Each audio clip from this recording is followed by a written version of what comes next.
I found myself often surprised by moments when I felt, oh, it's great. I have a great job. I have great relationships. Everything is perfect. And as soon as I realized that, I started to think that it will end at some point, because I will die, because maybe at some point something's going to change. My people around me won't be there anymore.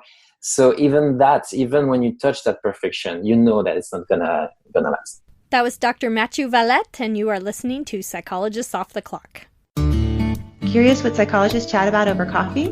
We are 3 clinical psychologists and busy parents who love to talk about and explore the best ideas from psychology to use in our clinical work and in our own lives. I am Dr. Diana Hill, practicing in Seaside, Santa Barbara, California, where I specialize in compassionate, values-based approaches to living well.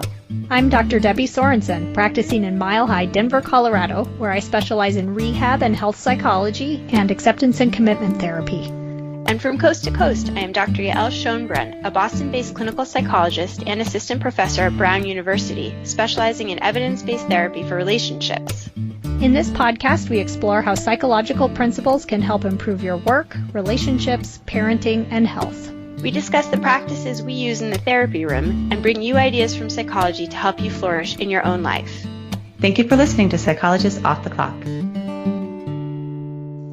Hi, everyone. I'm here to bring you an episode that is an interview I did with Dr. Matthieu Villatte. He wrote a book called Mastering the Clinical Conversation, Language as Intervention, along with Jennifer Villatte and Steve Hayes.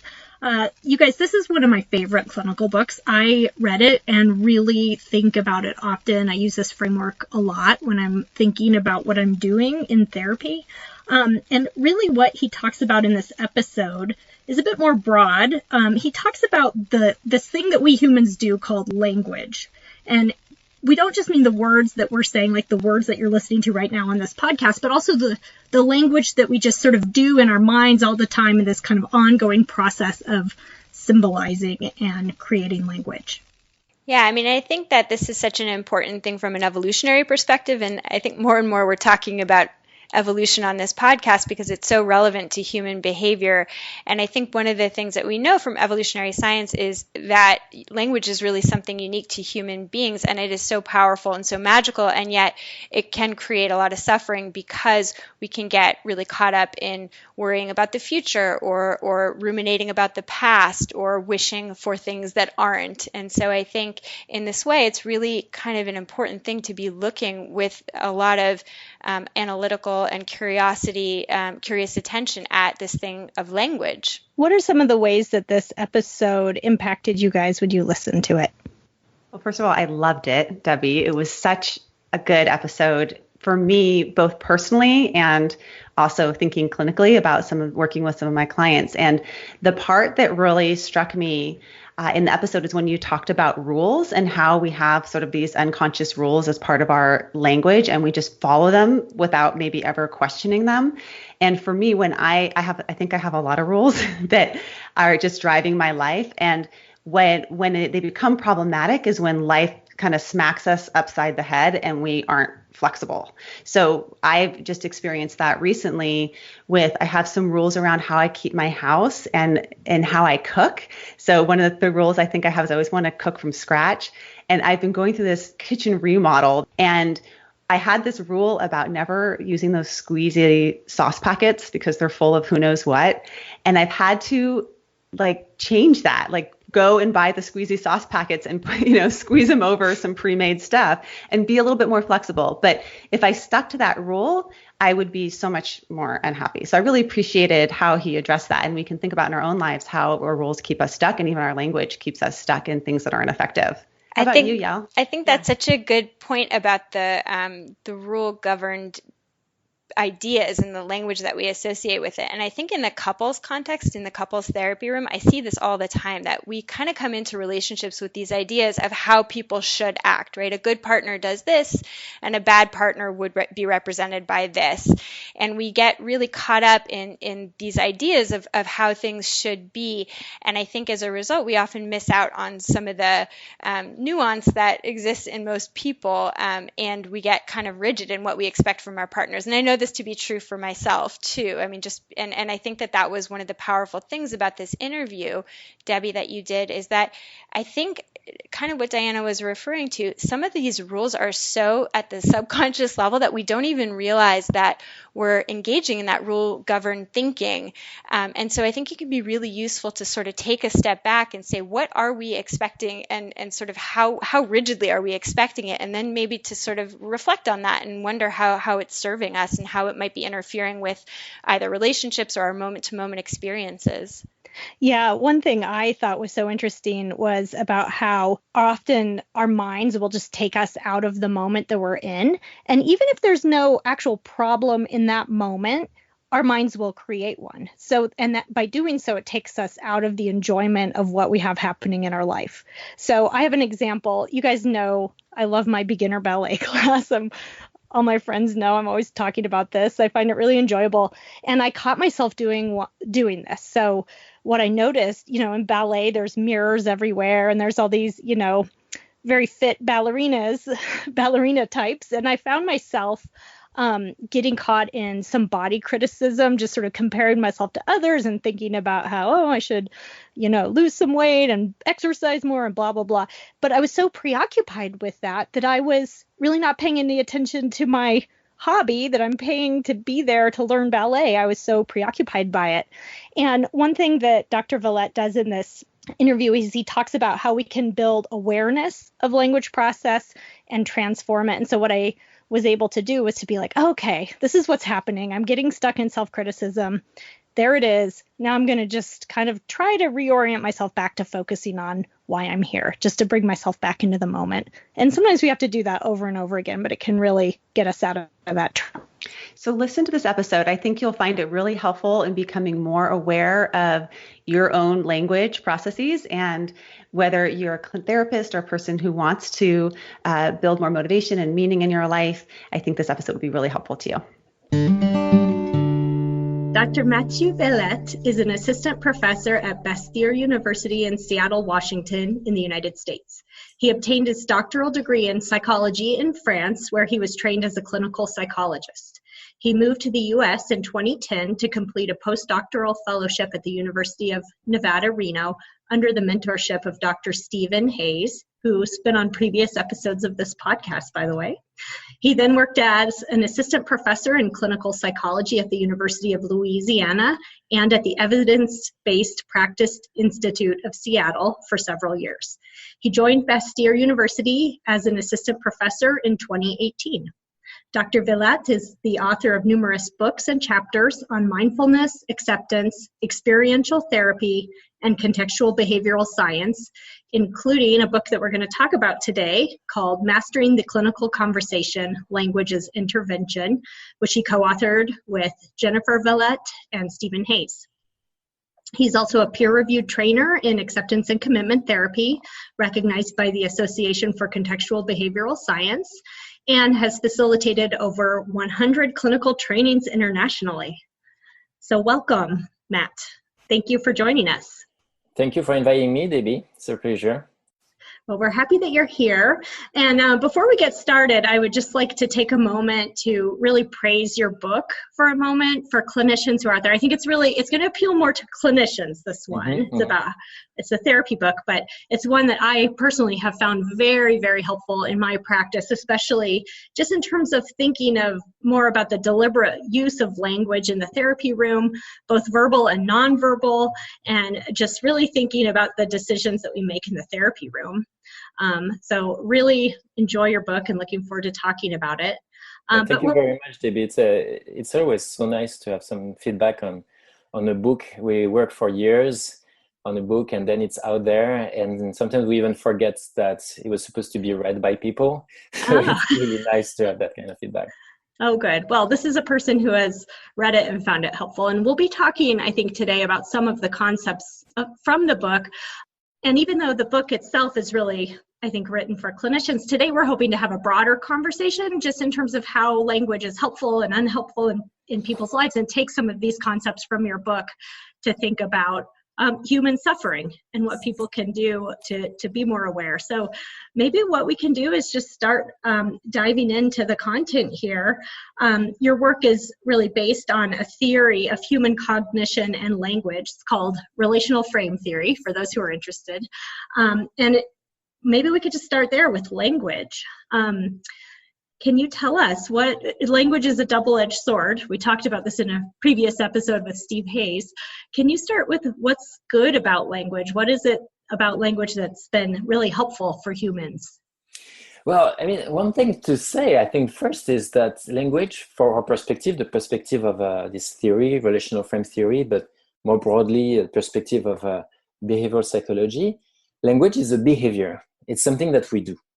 And more than that, it's something that we learn to do. There are lots of things that we do when we are born, or that we develop without thinking much about it. Like walking, eating, we develop these skills, it's behaviors, and we develop them progressively. These skills become more refined. But language is particular because it's something that we learn in interaction with others. We have to learn this behavior socially from others. So it's a behavior that something that we do, and that then transforms the way we interact with the world.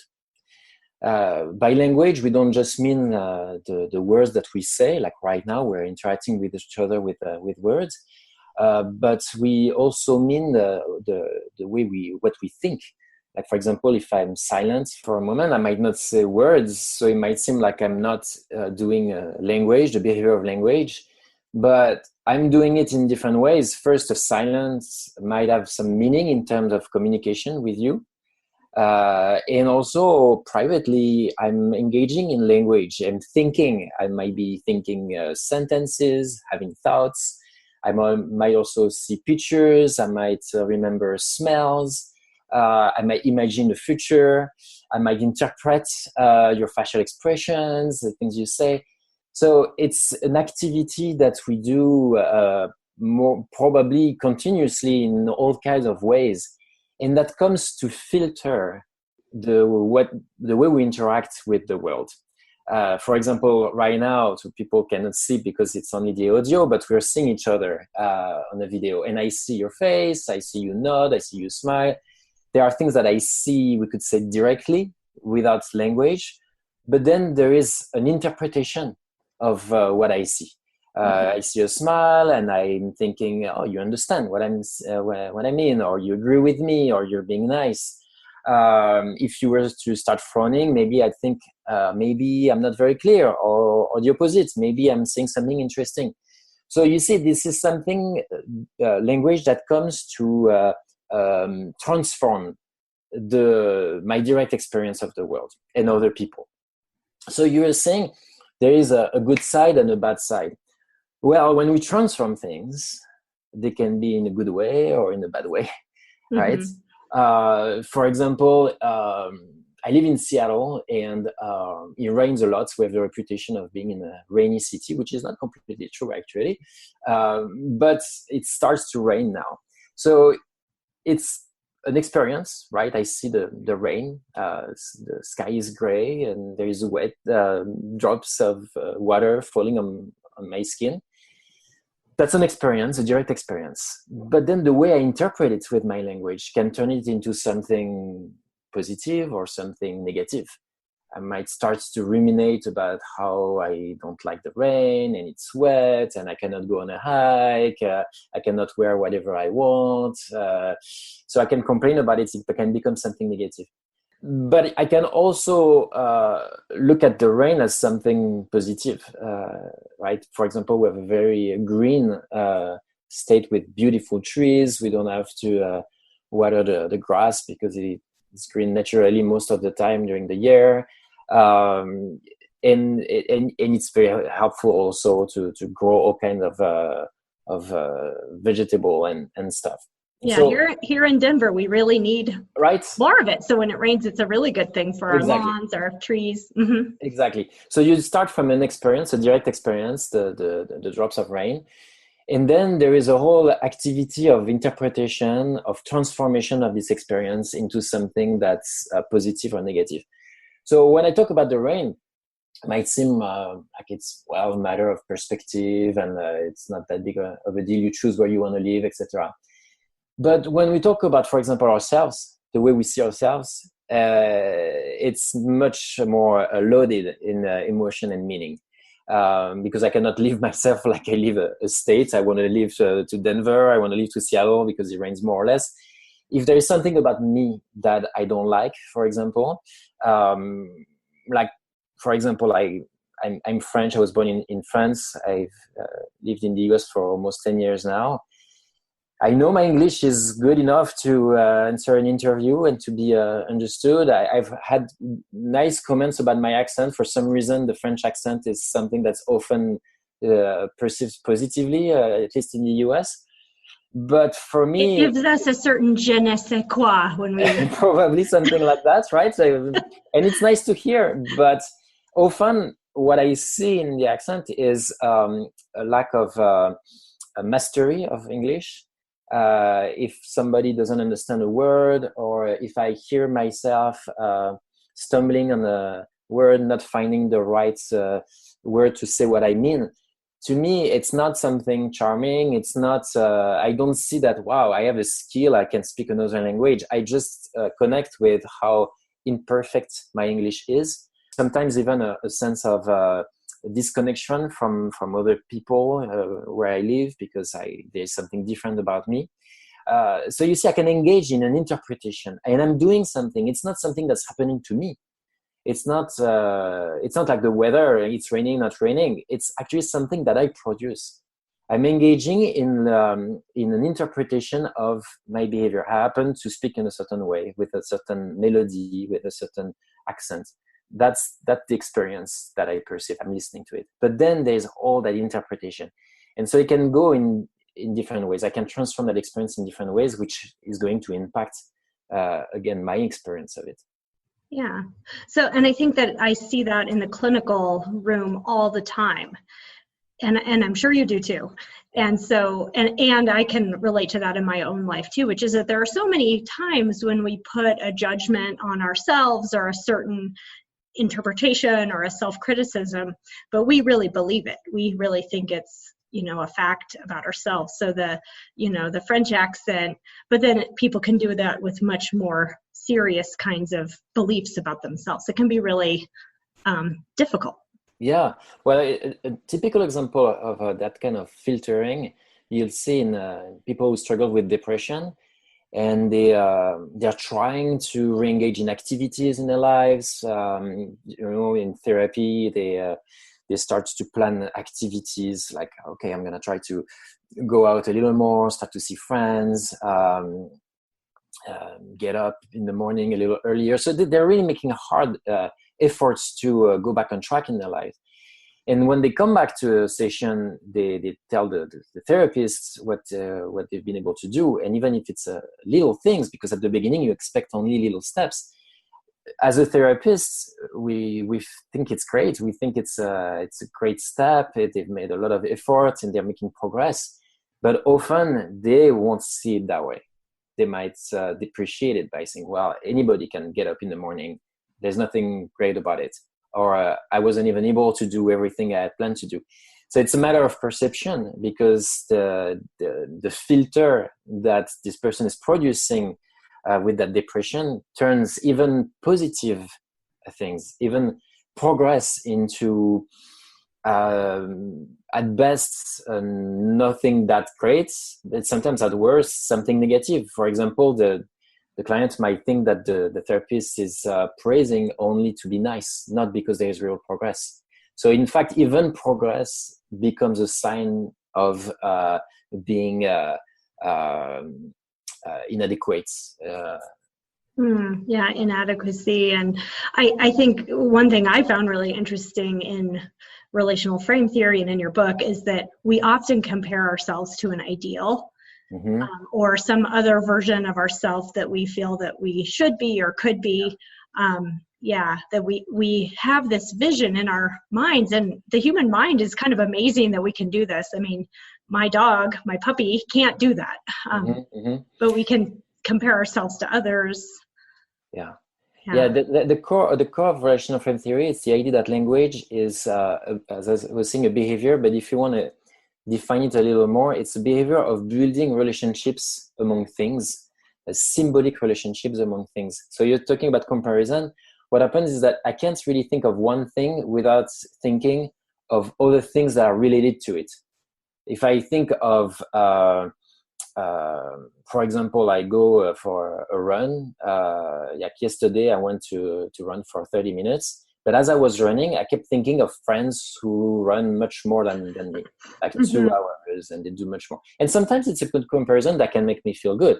Like I might think of how, even in comparison to myself, 2 days before, I was unable to go for a run. I was like, oh, that's great. You see what you did this morning? You went for a run for 30 minutes. But I might compare myself to 10 years ago when I used to run for an hour. I might compare myself to other people who are running on the same road.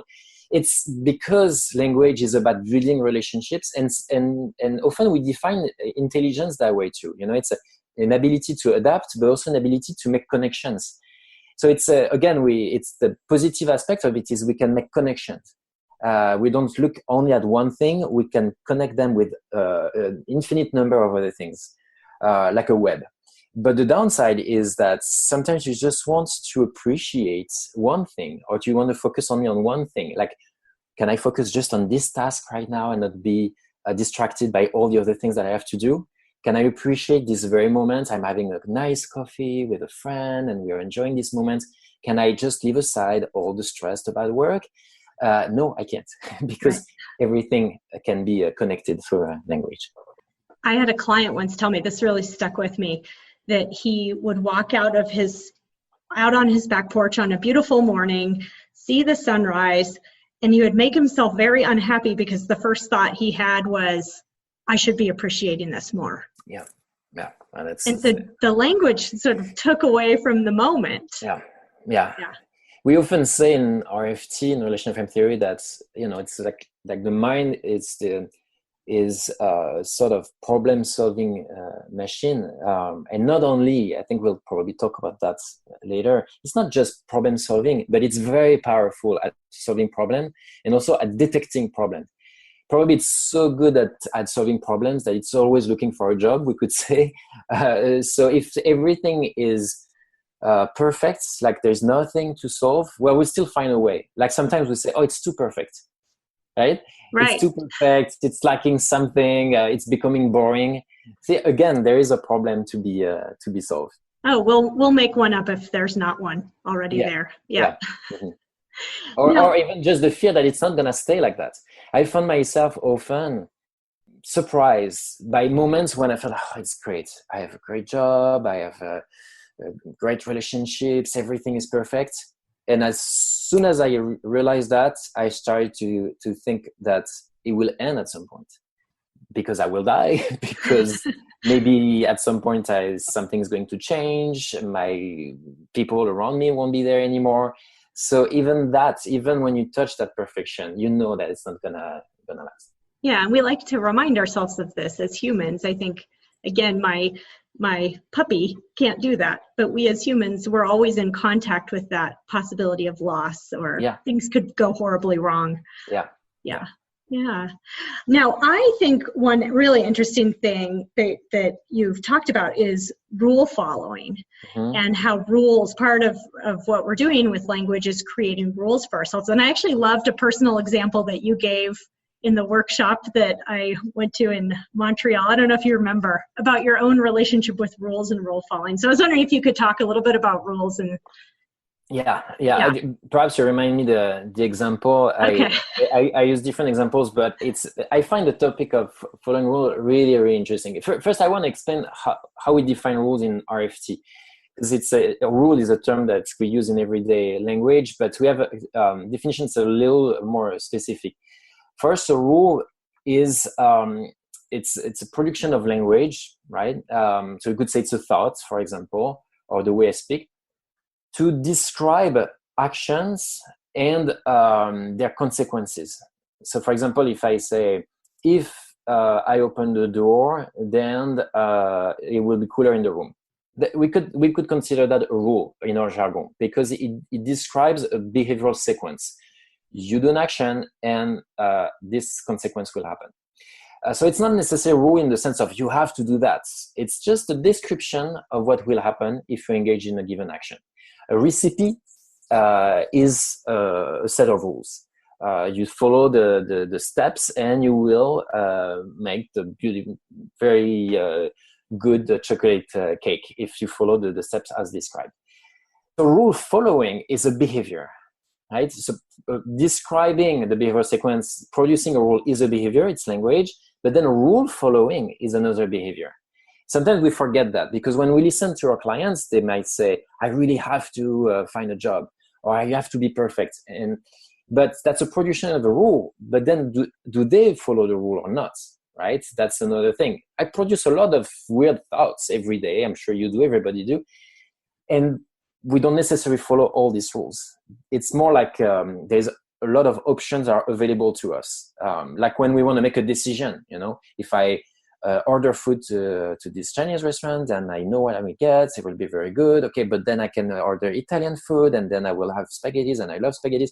So I can produce all these rules, these predictions, and then I can follow them or not. So the topic of following rule is very interesting, because we can then observe what makes us follow different rules. What is the process that leads us to follow rules? And one in particular that I found very interesting in clinical work, and I think it would interest people in general, it's that we often follow rules without paying attention to the utility of following this rule. We follow rules just focusing on doing what the rule says, but we lose touch with the purpose of it. We lose touch with the consequence that is described by the rule. So it would be like following a recipe. You do exactly what the recipe says, but as you follow a recipe, something is not working. Like, for example, maybe the recipe says to add 4 pounds of sugar for your cake, right? This is 4 pounds. Yeah, your reaction is, a little sweet. Yeah. You should notice that something isn't probably not right there. It's probably not going to be good. It's going to be very, very sweet. But you do it because it's in a recipe. And by the way, that's an example that is perfectly true of me. When I follow recipes, I very rarely question recipes. Why? Because I tend to think that the person who wrote the recipe is right. I see myself as not a good cook. I like to cook, but I'm not particularly good. So I trust 100% what people say. And so I will often just follow the recipe no matter what. I will just focus on doing what the rule says. Eventually, when I taste the cake, hopefully I will realize, oh, well, something went wrong there. But I won't question it on the other way. Other people who know cooking much better, they will often pay attention and say, 4 pounds of sugar, something wrong there. That's a very strong example, but people who are very knowledgeable in cooking will probably even make changes that are much more subtle than that. Say, I don't want to use that kind of vanilla. I'm going to use a different kind because it will be better. It will go much better with what I'm preparing beside that. So decide that this ability of adapting the rule and adapting the way you follow the rule to your actual experience is a really great skill, right? It means that you have to listen to the rule or read it, but also compare the rule with what you get with it, right? It's like another way of thinking of it is like a bit like a GPS. You have a GPS in your car. Everybody has GPS now, pretty much in their cars or in their smartphone, and we use it a lot. But if you don't look at the road, sometimes it won't get you actually where you want to go because the GPS might be up to date, or it may make mistakes. There is a problem of connection. So you do have to pay attention to the road too, to your own experience. So rule following, there's different ways of following it. Either you just follow it blindly. I do what the rule says. And we often see that in therapy. We see clients who follow certain rules without paying attention enough to the utility of following this rule. I have an example that I caught myself in one recently.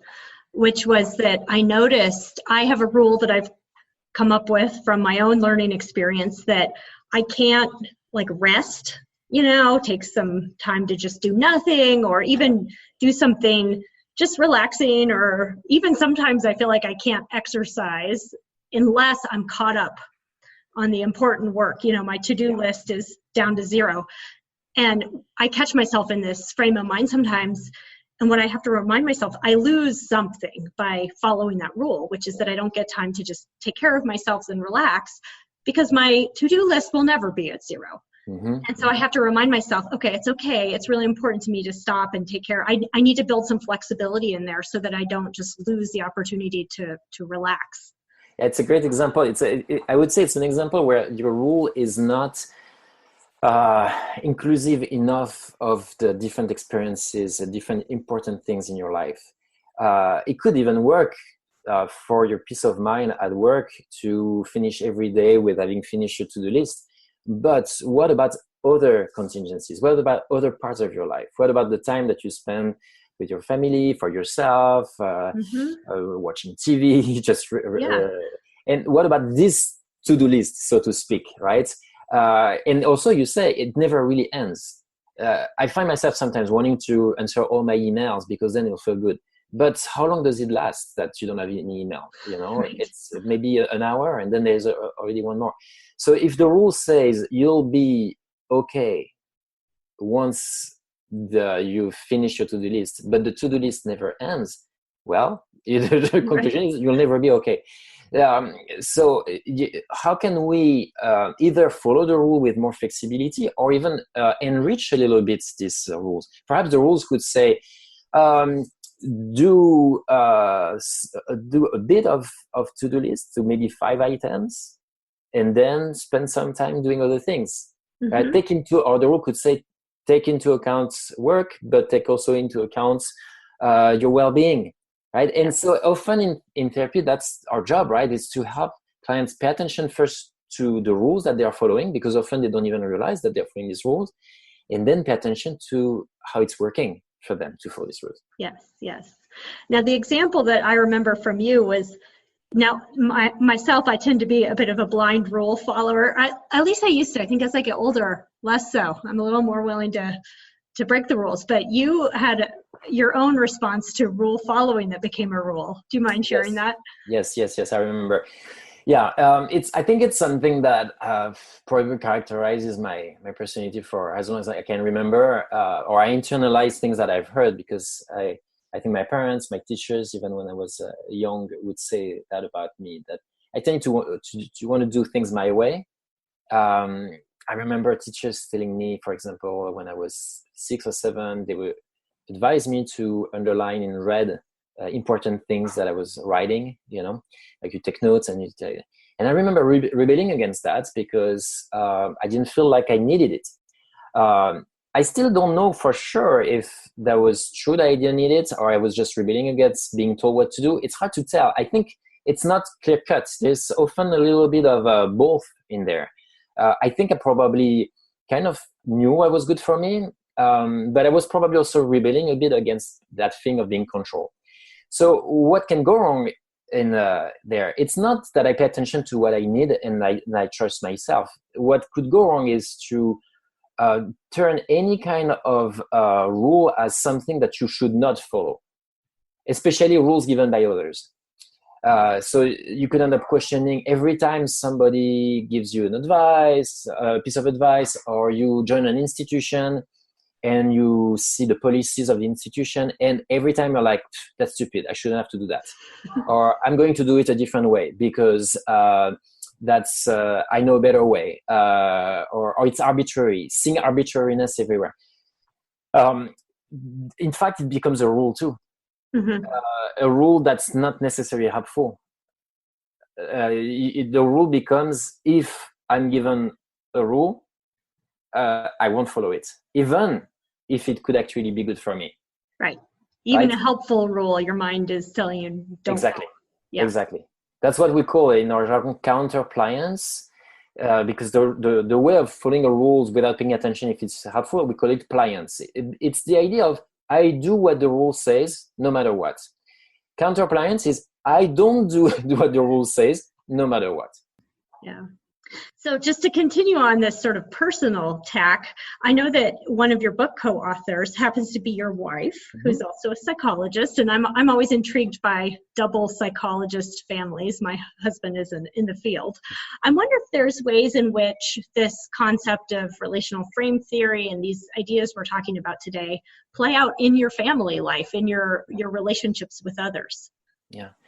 Well, I think one of the ways that RFT has helped, I would say even in general, my communication with others, but definitely applies to my relationship with my wife, is the use of perspective taking and what we call also inclusion framing. So a way of building a sense of commonality with others.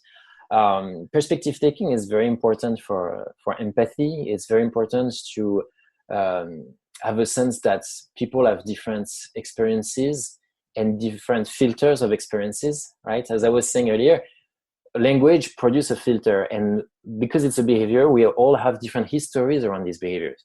You, Debbie, think differently than I think. We have different histories. I think differently than my wife thinks. It's actually hard to remember it because when we're in a romantic relationship and for a long time, there's an aspiration that, of course, we are going to connect, we're going to be in sync. And people have different views on that, different expectations on that. But there's a sense that we should be connected, right? That we should maybe not be the same, but be on the same page in many ways. So the difficulty is to find that sense of commonality without denying that we have differences too. It's a really challenge. In a way, I feel like it's the number one challenge of all relationships is how do you find a good balance between a sense of commonality, common ground, while acknowledging and even celebrating that there are differences. So I was just mentioning this term inclusion framing, or that we call so hierarchical framing in RFT. It's a way, so it's framing. It's a way of using language. And in this particular case, it's how I can bring together things that are not exactly the same, right? Inclusion. So metaphorically, it's like when we say, for example, I have a container, say a bowl, for example. Inside that bowl, I can put all kinds of ingredients. I can put carrots, I can put beans, I can put meat or fish. Well, okay, bean and fish is not the same thing, but they can both go in this bowl because I'm preparing a recipe, a dish that comes inside this bowl. So bringing this metaphor to a relationship means what? It means how can we have a sense of inclusion and still have variety inside this bowl? Because if it's only the same thing inside, it's going to get boring very quickly, right? And plus, it's just not possible because the thing is, I'm fish and you're meat. You know, we are different. So if we expect us to be the same, it would be an equivalence framing, right? The sameness, exactly the same. And we often see people wanting that in relationships, right? They're trying to remove the edges of their selves so that they can be well together. We often do that even without thinking of it. We try to reduce our differences, try to emphasize what we have in common. There's a lot of research on dating and the way people develop their relationships that we do that naturally. We emphasize things that we have in common. But if we do that to the point of removing our differences, what happens is that we can get bored. We, at some points, need to reclaim ourselves. We're like, okay, I'm not just that, you know, I'm more than that. I want to be more than that. You don't know me. Sometimes we hear that. We don't know me. Well, it's often because we have engaged in that process of reducing these differences. The way I've found that helpful in my relationship is to when I succeed at connecting with this sense of inclusion, which is hard, is to remember that there's something bigger that brings us together. That is not necessarily the specific behaviors, the specific aspects of our personalities. That can be different, actually. We should even celebrate that difference. But there is something larger than that, even larger than us, that can bring us together. It is whatever we want it to be. It can be a sense of connection. It can be common values. It can be common goals in life. But inside of that common ground, then we can be different. I think that's a really helpful perspective to take when you find that there's some conflict or something like that going there. So to look at that big picture and to be more accepting of one another. Yeah. And I actually think we could even take that idea to a grander scale. I know something that's important to you is diversity and inclusiveness in terms of, gender and, race and culture and whatnot. And so I'm just wondering if you had any thoughts about what relational frame theory has to say about things like discrimination and prejudice and how it can be used maybe to help with that. Yeah. Social justice. I think there's research to be done in RFT on this topic, but conceptually, if I approach this topic with the concept that we already have and that there have been studies in different domains, I would say when we think of diversity and inclusion in our societies, it's not very different from what I said about a relationship. We have to acknowledge that there are differences among people. There are differences among individuals. There are differences among groups. Like in a country like the US, there are different communities based on where they come from, different countries, based on the color of their skin, based on their original language, based on gender, sexual orientation. And at the same time, we want to live together. We live in the same country. We live under the same laws, constitution. So there's a sense of togetherness, and there's also a sense of difference. So again, the tension is, how do we live together? How do we find common ground without removing our differences? It's fascinating to see how different cultures approach this tension. Where I come from in France, this sense of togetherness is approached generally by removing this. So, for example, it's what is often called the approach of color blindness. That's very much criticized in the US, and I'm not sure it would be endorsed as color blindness in France, but I do think it corresponds to this approach. Basically, in France, people emphasize that everybody is French, and you should not mention the color of skin, where you're coming from. You're French, just French. In fact, there was a little bit of controversy a couple of months ago after France won the Soccer World Cup, football as we call it in France, because some people from outside France, Africa won the World Cup, and people were very upset in France to hear that. Not so much because they thought, well, no, it's France, it's not Africa, but because actually the players from the French team, who many, I should say, have origins from countries in Africa. A few were born in Africa, but most actually were born in France. So these players actually didn't like this comment at all. They didn't like this comment because they feel like they are French. They want it to be recognized that way. They don't want to be called African. Because in the context of France, if you recognize differences, then it's a step toward being excluded. There is not enough an inclusion frame that recognizes that people have differences. To be included, you have to be the same. Mm-hmm. So there are advantages and disadvantages in looking at it in this way. An advantage I see when I go to France is that I think that people are much more mixed than I've seen in the US. It's much less based on communities, neighborhoods. I feel like people talk to each other without paying as much attention to the color of their skin.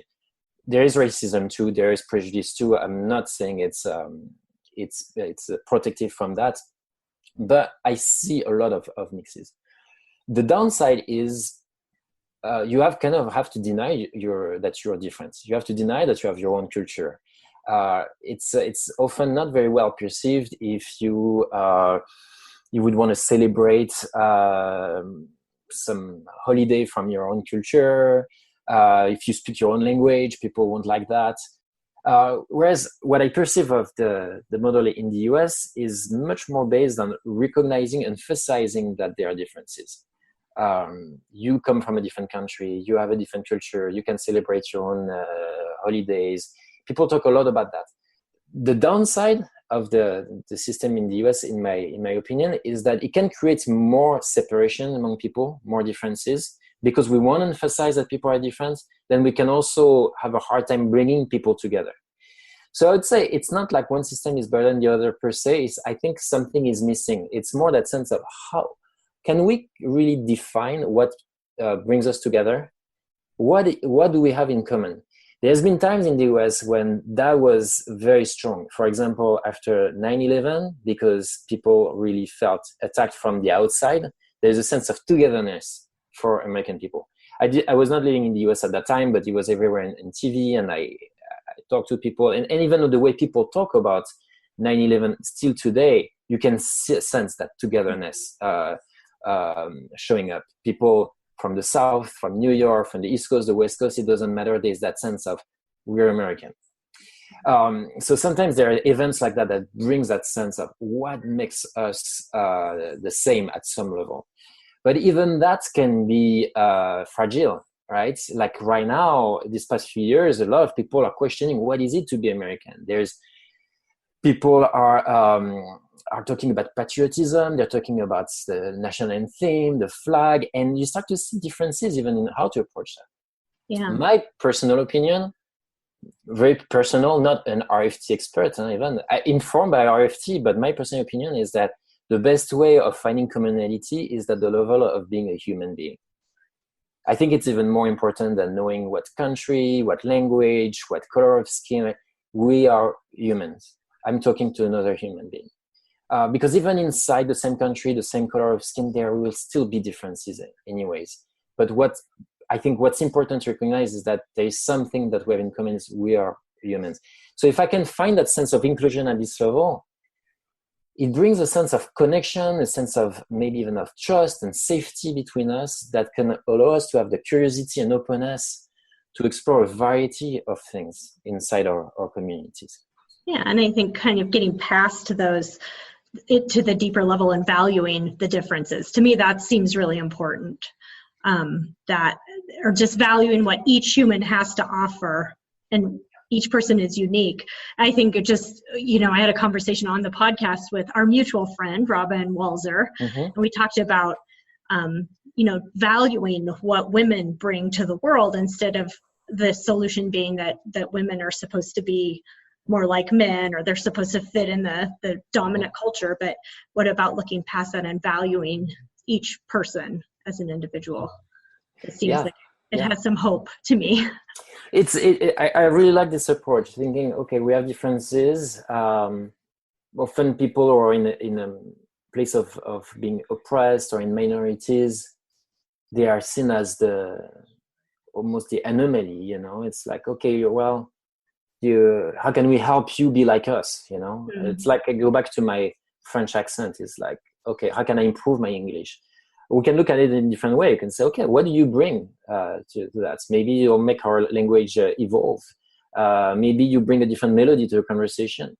Maybe you have a way of thinking, which is very much true when you spend so much time of your life in a different culture. Even if you learn a new language, there's still an influence from a way of thinking with your language. So what do you bring? What are the particularities of your history that can help the group?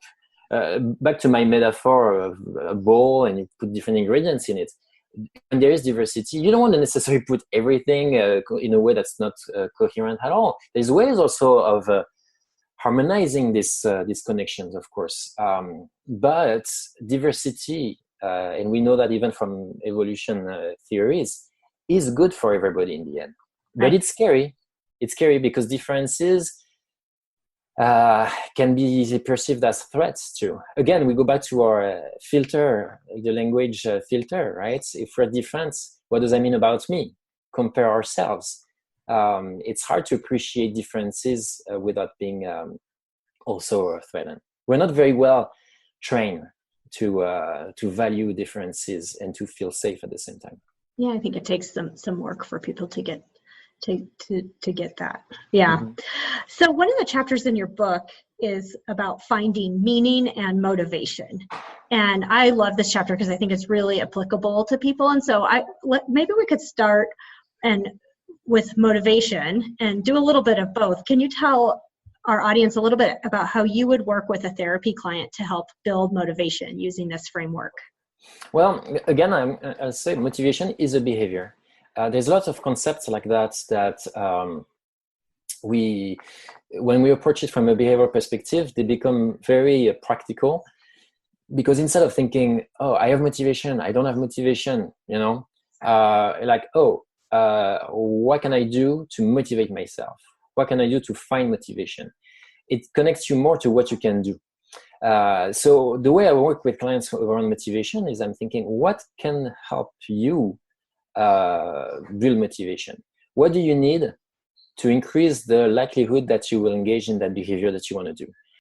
For example, clients says that they want to go back to exercising. Okay, so at what time do you want to go to exercise? At 7 a.m. Okay, every day, every other day. Okay, so we define the action of exercising. And now, where is the motivation in all that? Motivation, from an RFT perspective, from this language perspective, it's all the things that you're doing with your language to make the action more attractive, more desirable, more pleasant, more motivating. So, for example, if I think of getting up at 7 a.m. and start exercising, what is the first thought that comes to mind? Is it, yeah, great, I cannot wait to go there? Well, probably it's going to work. Although you have to see if that thought is still there at 7 a.m. Because what you think now, the behavior of thinking that now might not be the same tomorrow at 7 a.m. If it's the same, you're probably going to get up and it's going to be fine. But if it's either the same or even right now, the first thought that comes to mind is, it's going to be tough. I'm going to be tired. And it starts to rain now. It's dark at 7 a.m. And so you see, I'm engaging in all kinds of thinking that decreases the likelihood that I can do it.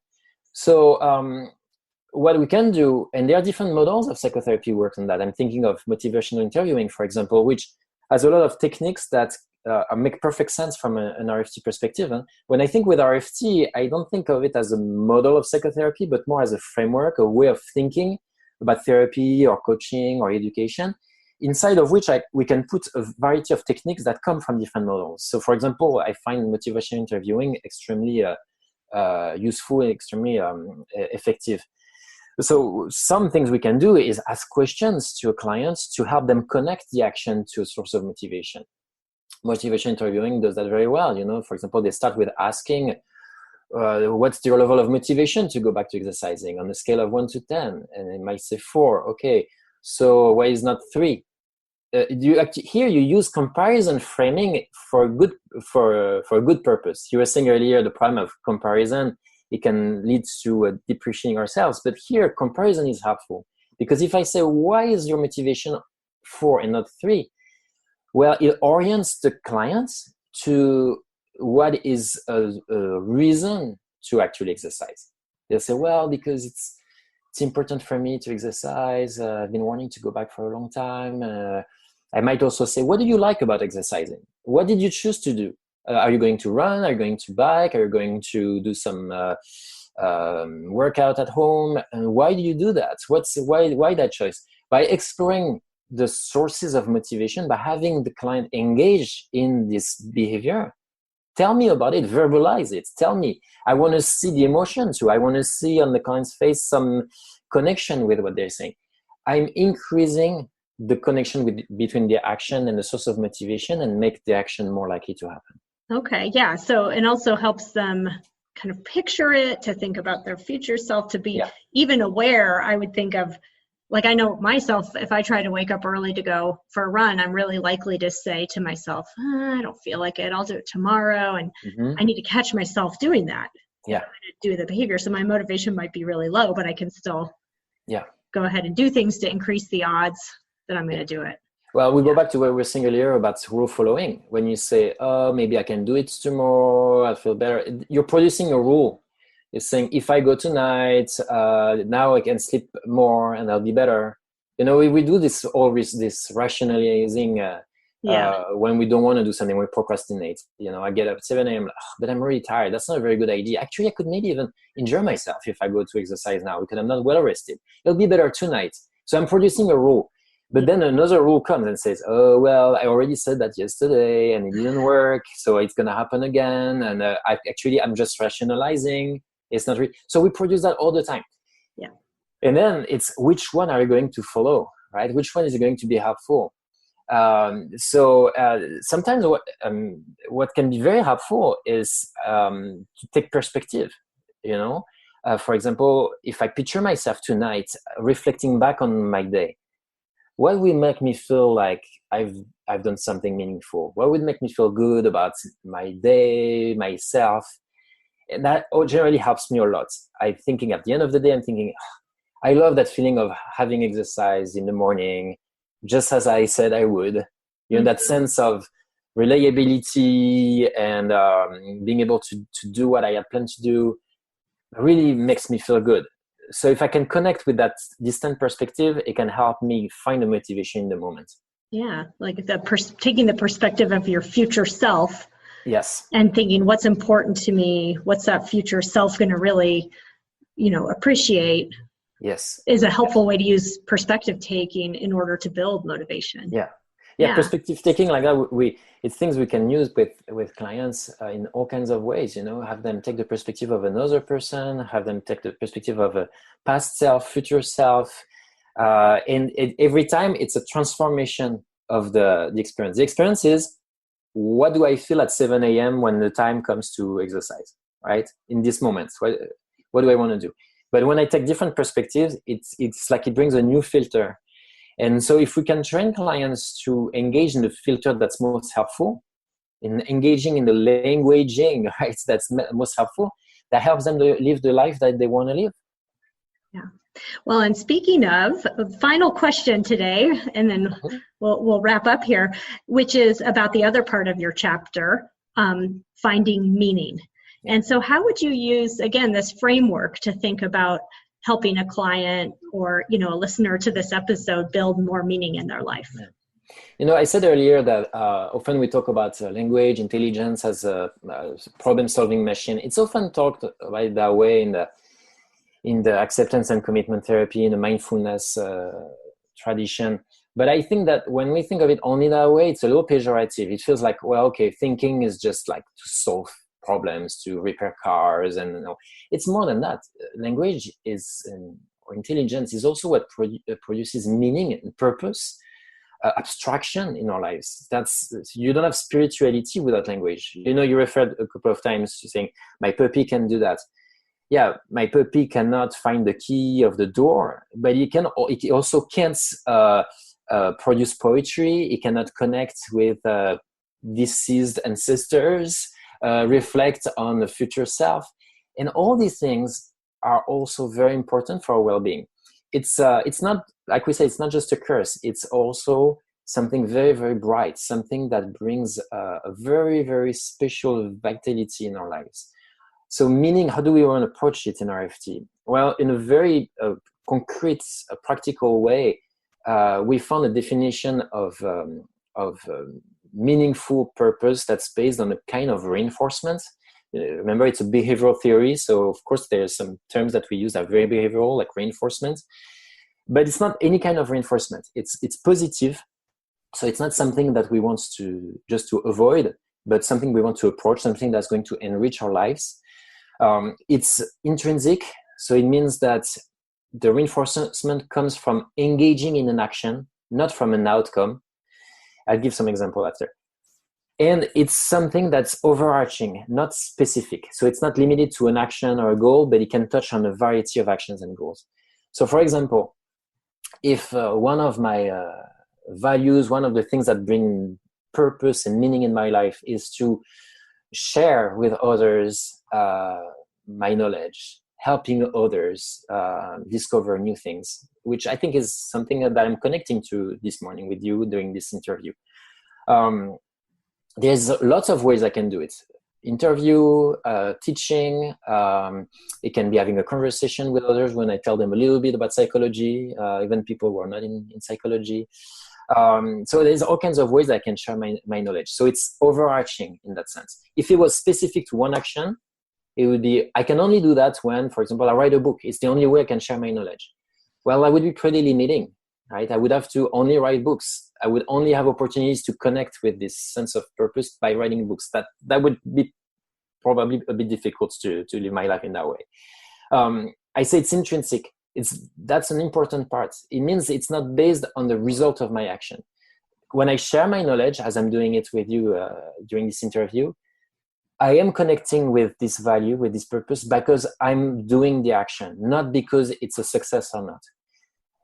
I don't know if the interview is good or not good. I don't know how many people will listen to it. I don't know if people will enjoy it or not. I don't know that. What brings meaning to it, it's not the result of the action. It's because I connect to my value of sharing my knowledge. Maybe I'm not doing a good job, but it's still meaningful. That doesn't mean I don't care about the quality of my work. I'm still trying to be clear. I still try to be interesting, engaging, and I pay attention to the feedback. But that's another thing that's important too, but it's not what brings meaning. What brings meaning is that it's linked to my intrinsic value. And finally, positive. I want to have that sense of engagement, which I'm feeling very much right now. I enjoy sharing my knowledge. It's not just, if I don't do it, then I'm not being a good fellow, inviting me to this interview. If my motivation was just not to disappoint you, or I can't say no because then I'm going to be judged, that's a source of motivation too. It could be very powerful, but it's not something that brings life to me. It's not something that brings that positive energy. I want to connect with something that's positive. So when you bring these three qualities, positive, intrinsic, and overarching together, you can help clients. So back to the therapy room or coaching, education, you can help clients formulate their sources of motivation in life based on these different forms of reinforcement. I listen to what clients are saying. So I say, what do you want in your life? What's important to you? And I listen. Are they talking in terms of avoiding things, or are they talking in terms of approaching things? Are they talking in terms of outcomes? Or, for example, I want to spend some time with my friends because we're having fun, because I want to be popular on these things. I'm like, no, that's interesting. I can see it's a source of motivation, but it's extrinsic. It doesn't depend just on engaging in the action. You need an outcome. So if you need an outcome, the problem is you depend on the outcome, right? It's less freedom, and so on. So I pay attention to the way clients talk, and progressively I try to help them connect with sources of reinforcement that will bring them more freedom and more vitality. As a therapist, there are so many things that can be rewarding in this role, but when you see clients start to have more vitality, more engagement in those kind of activities that give them meaning, that are important to them, and act in the ways that are consistent with your values, that just makes it all worth doing what we're doing. And I think, in our own personal lives too, as human beings who happen to be therapists, it's the same thing. That moments like this, when you come on my podcast, and it's not there's some challenge in doing it, and yet it's connected to a value, and it has a sense of vitality to it. Those are the wonderful moments to savor. Yeah, and you have something hard to remember is you have to engage in that connection. It's not, like I said, it's not just like the weather. Oh, nice, it's sunny day today, wonderful, I'm so happy. No, when you talk about valuing, connecting with purpose, it is something that we do. As I said at the beginning of the interview, language is something that we do. If you approach it that way, then you realize that you will find meaning because you engage in that connection. Like right now, as you were talking and saying the purpose of doing this interview, what you're enjoying, that made me think of it too, engage in that too. And I started to feel also more alive, more connected to the purpose. It's available, but it's not going to be done on its own. Right? So I like to think of it a bit as a mental gymnastic. It's have to, I could spend my whole day doing things just because I have to, just because I want to avoid troubles. But can I also shift to also connect with what it brings to me, what's positive, what's intrinsic, what's overarching. And I insist on saying also, because I don't want to suppress any thoughts. It doesn't work well. If I say, no, I should not think negatively, that's not good. That's not what I'm saying. It's not positive thinking. Think positive, not negative. It's, okay, you're thinking negative. Okay. Can you also bring the connection with your positive sources of motivation? Because if you also do that, you're going to bring a different kind of experience here. Yeah, back to my client who would stand out on the porch and enjoy the sunrise and then immediately tell himself, what's wrong with me? I should be enjoying this more. I said, well, that'll happen. So let's just acknowledge that and keep standing on the porch. Yeah. And that thought's going to pop up. And yet you're taking an action that has some meaning to you just by getting out and enjoying that moment. Absolutely. And perhaps even that thought of what's wrong with me, maybe even say something that's important. Yeah. Like when I was saying everything is perfect, and then I think, but it will end some point.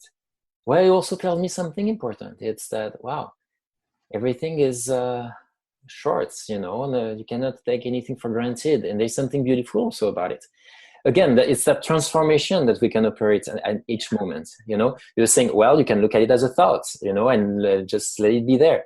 So your client has the thought, what's wrong with me? But as soon as these thoughts comes up, you can also engage in a transformation of it. Oh, it's a thought. You're transforming that experience, and you can have more distance from it. You don't have to necessarily respond to it. Yeah, but there is that poignancy. I like what you just said, that to recognize that this moment isn't going to last forever actually gives it a little bit more meaning. Yeah. Well, I have enjoyed talking to you very much. I think there's mutual vitality going on in having these conversations. I've learned a lot from you. I've done a couple of workshops with you and from your book. So it's a great honor for me to be able to talk to you about this directly today and to have you on our podcast. I hope our listeners have found it helpful as well. Again, thank you for the invitation, Debbie. Thank you for very inspiring questions. It's a topic I obviously love to talk about, and I hope that I have opportunities also to meet perhaps some of the people who've listened to the podcast, to the interview. I'm always happy to keep talking about this topic. So don't hesitate to contact me if you have even more questions. Wonderful. And I think you occasionally offer some workshops all over the place and some online workshops. So folks who want to learn more can find you online and keep a lookout. Yeah. Well, thank you again very much. It was a pleasure talking to you. Thank you, Debbie. Thank you for listening to Psychologist Off the Clock. You can find us on iTunes, Facebook, and Twitter. Music by John Gu and Susie Stevens, and special thanks to our creative producer, Dr. Meg McKelvey. This podcast is for informational and entertainment purposes only and is not meant to be a substitute for mental health treatment. If you are having a mental health emergency, dial 911. If you are looking for mental health treatment, please visit the resources on our website. Our website is offtheclockpsych.com. That's offtheclockpsych.com.